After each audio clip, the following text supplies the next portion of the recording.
ఎలా ఉన్నారు ఎంపీ వస్తున్నారు.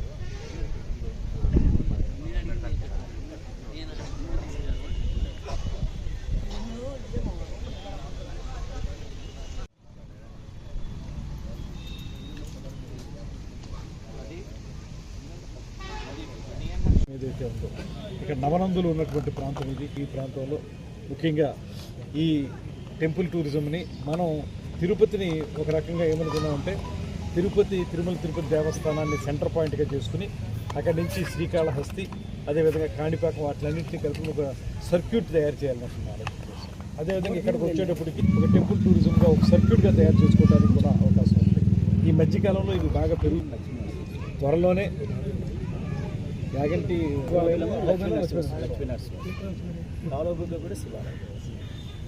మొత్తం శైవానికి సంబంధించినటువంటి అనేక ఆలయాలు ఈ ప్రాంతంలో ఉన్నాయి. ఇక్కడ మాకు అక్కడ తూర్పుగోదావరి జిల్లాలోను ఇతర ప్రాంతాల్లో అమరావతిలో ఉన్నటువంటి పంచారామాల్లాగా ఇక్కడ కూడా నవనందులు ఉన్నటువంటి ప్రాంతం త్వరగా శైవాలయాలు ఎక్కువ ఉన్నటువంటి ప్రాంత కార్యక్రమాలు అనేటువంటిది ఒక ప్రణాళికను పెట్టుకున్నాం. రాబోయే రోజుల్లో వరుసగా ఒక పర్స్పెక్టివ్ ప్లానింగ్ ఒకటి పెట్టుకుని దాన్ని మళ్ళీ యాక్షన్ ప్లాన్గా ఏ కార్యక్రమాలు చేయగలుగుతాం అవి సింపుల్గా చేసేటువంటి కార్యక్రమాలు చేయాలి. అయితే ఇన్ని ఆలోచనలు ఉన్నప్పటికీ కూడా నిధుల కొరత అనేటువంటిది మనకు పూర్తిగా ఇందాక మంత్రివర్యులు కూడా డైవర్ట్ చేసినటువంటి పరిస్థితి. ఇవాళ 15వ ఆర్థిక సంఘం నిధులు కానివ్వండి, అదేవిధంగా మనకి జల్ జీవన్ మిషన్ ద్వారా వచ్చినటువంటి నిధులు కూడా డైవర్ట్ చేస్తారు. అందువల్ల ఇవాళ ప్రభుత్వంలో మేము బాగా ఆలోచిస్తున్నది మెయింటెనెన్స్. దానికి ఇప్పుడే ఎగ్జిస్టింగ్గా ఉన్నటువంటి ఏమన్నా టూరిస్ట్ పాయింట్లు ఉంటే దాన్ని ఆ మూడ్లో ఇస్తాం.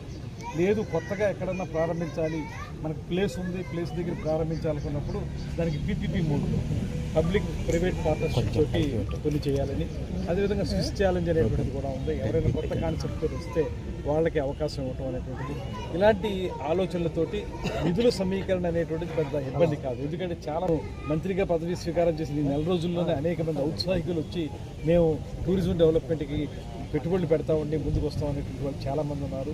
చాలా ఉత్సాహం చూపిస్తున్నారు. వాళ్ళందరినీ కూడా కలిపి ఒక కాన్క్లేవ్ లాంటిది ఏర్పాటు చేసి అక్కడ అందరు స్టేక్ హోల్డర్స్ని ఇన్వాల్వ్ చేసి వాళ్ళందరితో కలిసి ఎవరెవరు ఏ కార్యక్రమాలు చేయగలరు, ప్రభుత్వం ఏ మేరకు సహకరిస్తుంది అనేటువంటి మాటను కూడా నేను చెప్పి రాబోయే రోజుల్లో కేవలం మాటలకే పరిమితం కాకుండా దీని విషయంలో ఆయన ముఖ్యమంత్రిగా ఉన్నప్పుడు అనేక టూరిజం పాయింట్స్ని డెవలప్ చేశారు. అదేవిధంగా ఉప ముఖ్యమంత్రి మన పవన్ కళ్యాణ్ గారు కూడా ఆయనకి ఎన్విరాన్మెంటు ఫారెస్ట్ కూడా ఆయన చేతిలో ఉంది కాబట్టి ఎండోమెంట్స్ అదేవిధంగా ఫారెస్ట్ అది 3 కలిస్తే కొంచెం మంచి ఇంటిగ్రేటెడ్ ప్లాన్ని తయారు చేయగలుగుతాం. ఈ మేరకు ఈ చిన్న చెరువుని అభివృద్ధి చేసే విషయం కానీ నంద్యాల జిల్లాని టూరిస్ట్ హబ్గా తయారు చేసే విషయంలో కూడా సరైనటువంటి ప్రణాళిక రచించి దాన్ని ఏ విధంగా ముందుకు తీసుకెళ్లాలనేది నేను తప్పనిసరిగా తీసుకెళ్తాననే మాటని ఈ సందర్భంగా తెలియజేస్తూ